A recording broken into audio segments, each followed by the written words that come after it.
Acredite em mim, ele fez uma diferença gritante na minha vida, fazer eu prestar atenção em algumas coisas que eu não prestava.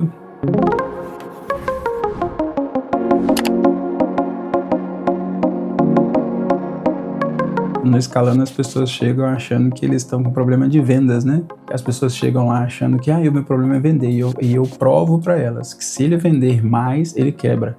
Porque você precisa primeiro resolver essas áreas aqui, ó. Porque a cada venda você tá tomando, tipo assim, R$2 de prejuízo. Você poderia estar ganhando mais, etc, etc. Então, quando a gente prova para a pessoa isso, a pessoa vai e percebe, fala, ok, realmente eu tenho que arrumar a fundação, porque se a fundação não tiver feita, se o alicerce não tiver bem feito, depois esta obra ela pode vir a desmoronar. É igual você ir no médico e falar assim, doutor, tô com dor de cabeça. Aí o médico manda fazer um check-up completo no você, aí você tá com pedra no rim, você tá com hérnia de disco, você tá com 1 milhão de coisas. E essas coisas todas somadas é que tá dando a dor de cabeça. Sempre que eu vou dormir, eu coloco algum vídeo que vai me edificar financeiramente, profissionalmente, espiritualmente, intelectualmente, tipo, de alguma maneira. E geralmente são uns vídeos meio chatos, sabe? Para eu poder pegar no sono. Alguns anos atrás, estava ali vendo um vídeo e do nada apareceu esse vídeo aqui para mim. Eu gostaria muito de passar esse vídeo para vocês, porque sabe quando você tem algo que esse algo faz assim, nossa, é isso? Acredite em mim, ele fez uma diferença gritante na minha vida, tipo assim, de fazer eu prestar atenção em algumas coisas que eu não prestava. E deixa eu mostrar ele para vocês aqui rapidamente. Vamos ver se tá dando para ouvir o áudio do vídeo. Put God first. Put God first in everything you do. Everything that you think you see in me, everything that I've accomplished, everything that you think I have, and I have a few things, everything that I have is by the grace of God. Understand that. It's a gift. 40 years ago, March 27th, 1975, it was 40 years ago, just this past March, I was flunking out of college. I had a 1.7 grade point average. I hope none of you can relate. I had a 1.7 grade point average. I was sitting in my mother's beauty shop. They still call it beauty shops now? What they call it now? Yeah, I was sitting in the beauty parlor.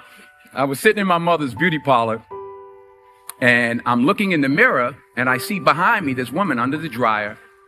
And every time she looked up, every time I looked up, she was looking at me, just looking me in the eye. And I didn't know who she was, and I said, she said, somebody give me a pen, give me a pencil, I have a prophecy. March 27, 1975, she said, boy, you are gonna travel the world and speak to millions of people.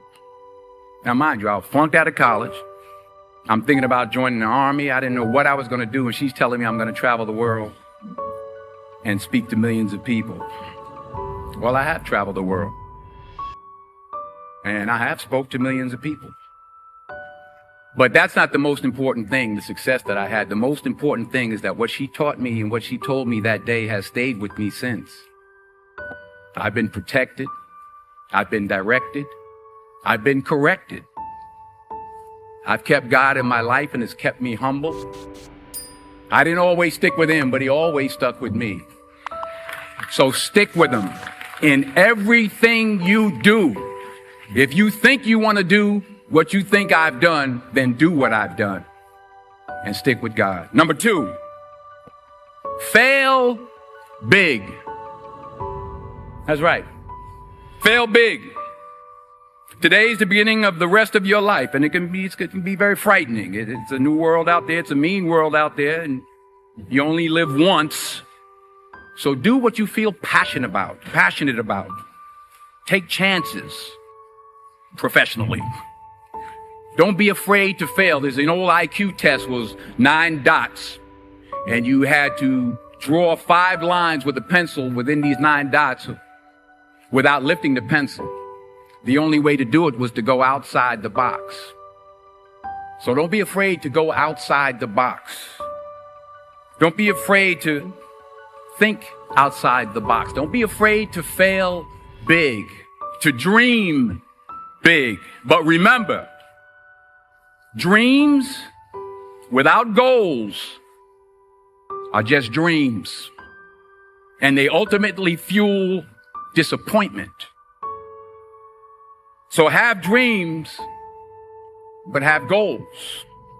Life goals, yearly goals, monthly goals, daily goals. I try to give myself a goal every day. Sometimes it's just to not curse somebody out. Simple goals, but have goals. And understand that to achieve these goals, you must apply discipline and consistency. In order to achieve your goals, you must apply discipline, which you have already done, and consistency every day, not just on Tuesday and miss a few days.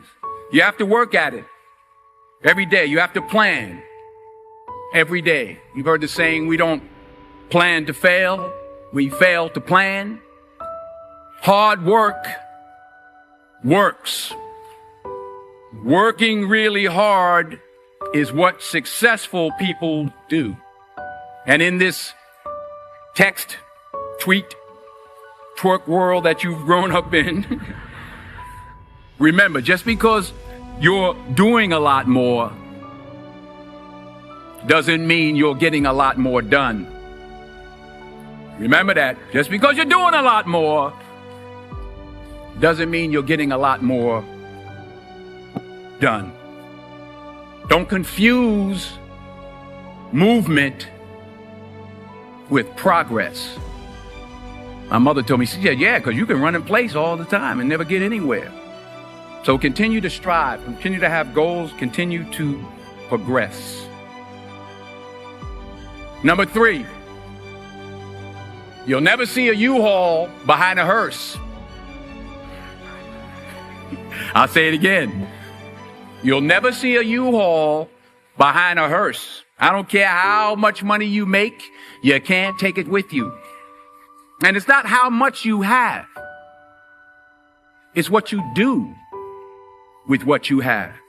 We all have different talents. Some of you will be doctors, some lawyers, some scientists, some educators, some nurses, some teachers. Yeah, okay. Some preachers.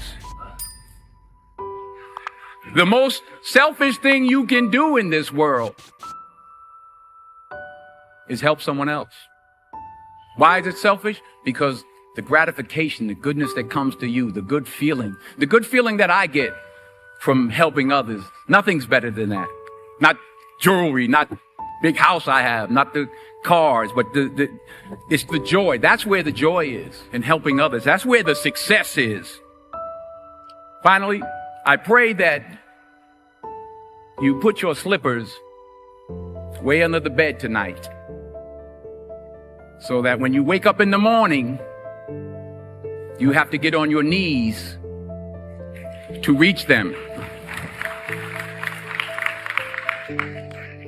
And while you're down there, say thank you for grace. Thank you for mercy. Thank you for understanding. Thank you for wisdom. Thank you for parents. Thank you for love. Thank you for kindness. Thank you for humility. Thank you for peace. Thank you for prosperity. Say thank you in advance for what's already yours. It's how I live my life. That's why I am. One of the reasons why I am today. Say thank you in advance for what is already yours. True desire in the heart for anything good is God's proof to you sent beforehand to indicate that it's yours already. I'll say it again. True desire in the heart, that itch that you have, whatever it is you want to do, that thing that you want to do to help others and to grow and to make money, that desire, that itch, that's God's proof to you, sent beforehand already to indicate that it's yours. And anything you want good, you can have. So claim it. Work hard to get it. When you get it, reach back. Pull someone else up. Each one, teach one. Don't just aspire to make a living. Aspire to make a difference.